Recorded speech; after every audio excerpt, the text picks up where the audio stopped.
This dish is so simple and easy to do.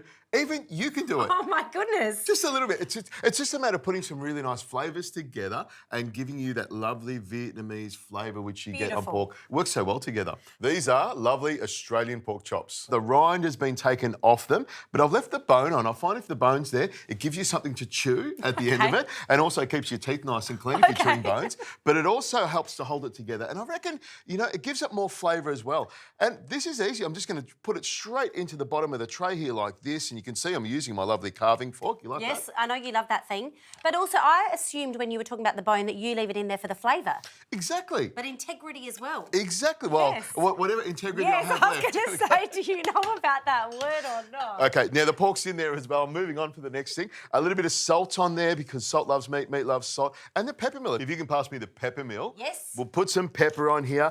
Now, starting this way, you can go anyway. You can go Greek, you can go Egyptian, you can go Chinese, but we're going Vietnamese, which I think is a lovely way of incorporating lots of lovely, lovely flavours. Now, in here, there's some fish sauce. Oh, yes. Wow, pungent. Exactly. Be careful of fish sauce. You only need a little bit. About a teaspoon is all I'm putting in here. I've also got some oyster sauce, if you can pop that in as well.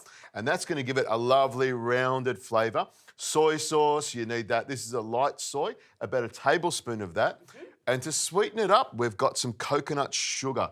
One of my favourite sugars. I was going to say this. You do love this stuff. I do. Why do you choose this over other sugars? I just love the caramelised flavour of it. Just love coconut sugar. He's got a real love look in his eyes as you talk about it. Oh, my goodness. You really do like it. Coconut sugar in my espresso coffee or double espresso stirred once to the right and twice to the left. That's how I do it.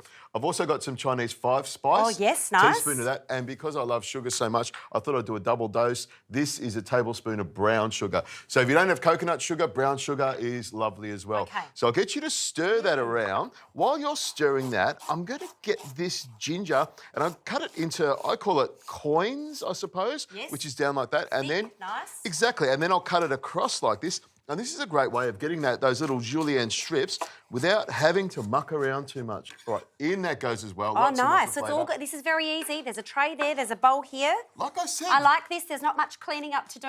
Exactly. We don't all have the assistance that you do, Chef, so it's nice. Well, you can imagine if you're going to work, you've got a busy day the next day, you could make this the night before, have it on the tray and marinate. It's only going to get better. Yep. And then you come home from work or wherever you've been, throw it all into the oven.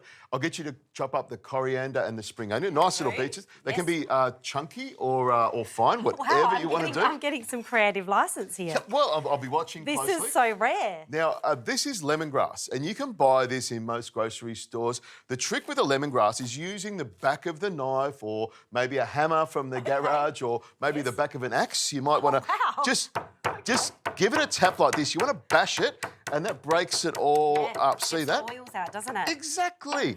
And then I just slice it all the way through. Also makes it nice and easy to chop. It smells so good. It is. Now, you could blend this up in a blender, but for me, I like the chunks of lemongrass all the way through.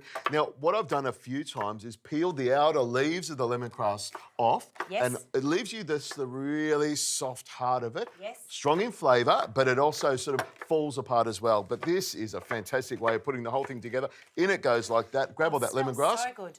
It's the fresh herbs. Yes. And those spices and the sauces as well. And it's just a matter of mixing it around. You're doing really well with that. Thank you. We just need to work on the speed of it so we can go a little bit faster. So the people at home can press fast forward, you see, and then I'll look like you. There we go. But I stay true to myself, you see. I know my chopping skills and I want to keep my fingers. Exactly. Because I know you won't help me if I'm bleeding out in the kitchen. Hopefully you won't bleed all over my shirt. There we go. Now, I've just got this marinade here. I'm just going to pour this over the top. Lots and lots of flavour in here, and you can see we've packed it over the top of it. We'll spread that around like this. Now, these are quite strong flavours, so there's plenty of it on there.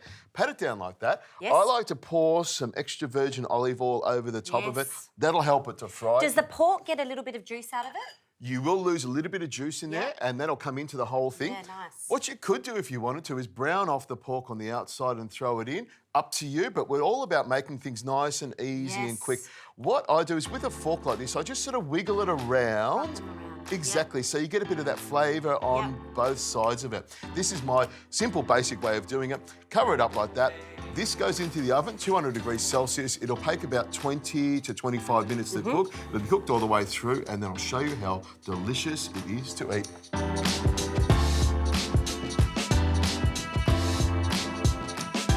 Doesn't that smell delicious? It smells wonderful. The lemongrass, love it. Now, I could plate it up on the tray here and pop it in the middle of the table, but we're going to make it look a little bit fancy because a simple tray bake, you know, you're thinking, oh, that looks really rustic, but you can make it a beautiful dish. Simple to fancy. So I'm going to just dress it up. We've got a little bit of baby cos there, you know, some cucumber that's been cut on an angle. Veggies, he says he doesn't love them, but secretly deep down in there. I do love them. I'm going to get you to do a little, with a teaspoon there, just rip out a couple of little bits of avocado, throw that on the top there. Yes. Now, one of the things I like to finish off is with some freshly squeezed lime over the whole lot. So if you don't have lime, you can always use lemon, but I'll squeeze that on there as well. Okay. A little squeeze on here because we don't want that to miss out. Yeah, I just thought it's looking so beautiful. I'll just add one more. Exactly. So much greenery. It looks great. Nice little salad on there, a little bit of chervil, some spring onion goes on there, and of course some deep fried onions to make it even more delicious. And why not some little green chilies on there? And you could probably drizzle some extra virgin olive oil over there. Why not? Just let me taste this. May I go in here and taste this lemongrass? I'm getting excited. Taste the sauce. You can smell the aroma has come together beautifully. Nice, strong flavours. They hold up really well with the pork. Now, I'm going to tuck into this pork here and just have a little taste of that. The meat, the fat. That is very, very yummy. Love the flavours. I would probably drop back the sugar. Might use honey, but I love the lemongrass.